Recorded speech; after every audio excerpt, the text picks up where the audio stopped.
Hello guys, today we are going to discuss about the Pterygopalatine fossa. The Pterygopalatine fossa, it is one of the major fossa present in the skull bone. Where exactly the location of the Pterygopalatine fossa is this. You can see here the Pterygopalatine fossa. This fossa is connected laterally by the pterygomaxillary fissure to the infratemporal fossa. This is temporal fossa, this is infratemporal fossa. The pterygopalatine fossa communicate through pterygomaxillary fissure. The pterygopalatine fossa are studied in detail under three headings: boundaries, communications, and contents of the pterygopalatine fossa. First, we discuss about the boundaries. The anterior boundary is formed by the posterior surface of maxilla. You can see in this diagram that posterior surface of the maxilla bone forming the anterior wall of the pterygopalatine fossa, and the posterior boundary is formed by the pterygoid process and the anterior surface of the sphenoid. Here the anterior surface of the sphenoid and pterygoid process. The medial boundary is formed by the perpendicular plate of the palatine. Here in the blue color region you can see the perpendicular plate of the palatine bone forming the medial wall. The lateral wall. There is no lateral wall because the lateral wall is communicated to the infratemporal fossa by pterygomaxillary fissure. Next, the superior wall. The superior wall is formed by the body of the sphenoid and orbital and sphenoid process of the palatine. Here, the body of the sphenoid, that is the greater wing of the sphenoid, forming the superior wall, and the inferior wall is formed by the pyramidal process of the palatine bone. Here, this small region you can see the blue color, that is the pyramidal process of palatine bone forming the inferior boundary. In this diagram also you can clearly draw on the examination. This is the maxilla, this is the pterygoid process, this is the body of the sphenoid, this is pterygopalatine fossa. Anterior wall by maxilla, posterior wall by pterygoid process, inferior wall by the pyramidal process of the palatine, superior wall by the body of the sphenoid, medial wall by the perpendicular plate of the palatine, lateral wall communicated through the pterygomaxillary fissure. And coming to the next heading, that is the communication. There are many foramens or the canals which is entering into the pterygopalatine fossa, here you can see, and the exiting the pterygopalatine fossa.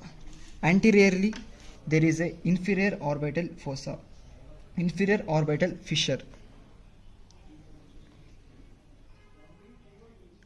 Here you can see the inferior orbital fissure in the anterior wall. There is three opening or the canal in the posterior wall. These are foramen rotundum, pterygoid canal, pterygovaginal canal, and medially there is a sphenopalatine foramen.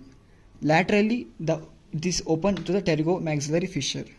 Inferiorly there is a greater and lesser palatine canal. And coming to the contents of the pterygopalatine fossa, there are three main contents in the pterygopalatine fossa. The one of the major is the ganglion, that is pterygopalatine ganglion. It is a parasympathetic ganglion which supply the lacrimal gland. And next is the maxillary nerve. And the third part of the maxillary artery.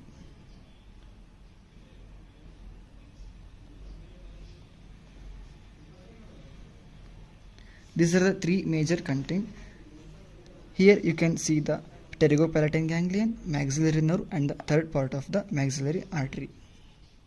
You can see the pterygopalatine fossa having the pterygopalatine ganglion. The maxillary nerve, which is the content of the pterygopalatine fossa, enter into the pterygopalatine fossa from the foramen rotundum.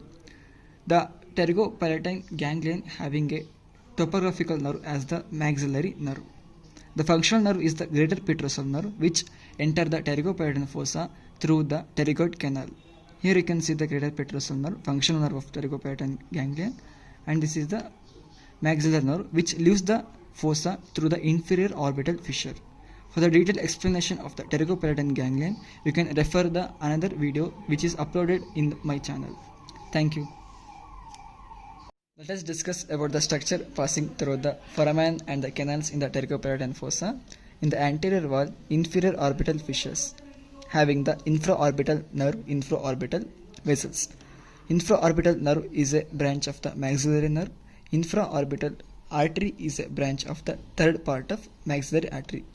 In general, The arteries passing through these canals are the branches of the third part of maxillary artery. In the posterior wall, there are three foramens. Foramen rotundum give the passage of the maxillary nerve. Pterygoid canal, it consists of the nerve to pterygoid canal and artery to the pterygoid canal. Nerve to pterygoid canal is formed by the greater petrosal nerve and the deep petrosal nerve. Greater petrosal nerve, it is a branch of the facial nerve. Deep petrosal nerve formed by the sympathetic plexus around the internal carotid artery. And next is the palato-vaginal canal. Artery of the palato-vaginal canal is the content of this canal. Inferiorly, there is a lesser and greater palatine canal. The greater and lesser palatine nerve and the vessel passes through this canal. The greater and lesser palatine nerve arises from the pterygopalatine ganglion. The medial wall have the spinopalatine foramen, give the passage for the spinopalatine artery. And the lateral wall has the pterygomaxillary fissures, which give the entry of the third part of the maxillary artery. Here is the contents in the canals of pterygopalatine fossa. Next, we will discuss the maxillary artery. The third part of the maxillary artery present in the pterygopalatine fossa. The maxillary artery is the terminal branch of the external carotid artery. The external carotid artery gives the superficial temporal artery and the maxillary artery. From the origin of the maxillary artery to the lower border of the lateral pterygoid is the first part of the maxillary artery. You can see here in the diagram. From the origin to the lower border of the lateral pterygoid, there is a first part of the artery, and from the lower border of the lateral pterygoid to the upper border of the lower head of the lateral pterygoid is the second part, and the third part present in the pterygopalatine fossa. Here you can see the three parts of the maxillary artery. From the first part of the maxillary artery, there are 5 branches. From the second part, 4 branches. Third part, 6 branches. From the first part, this first part of the maxillary artery mainly gives branches to the meningeal layer and also to the auricular region. Here you see that 5 branches named: deep auricular artery, anterior tympanic artery, middle meningeal artery, accessory middle meningeal artery, inferior alveolar artery.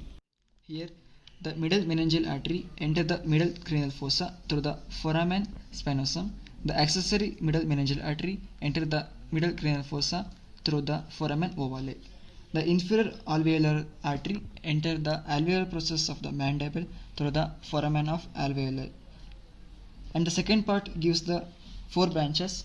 It gives branches to the mastication muscles. The branches are deep temporal artery, pterygoid branches, mesenteric branches, and buccal artery. Here you can see these 4 branches. The third part of the maxillary arteries gives its branches in the pterygopalatine fossa. The 6 branches named are posterior superior alveolar artery, infraorbital artery, greater palatine artery, pharyngeal artery, artery of pterygoid canal, spinopalatine artery.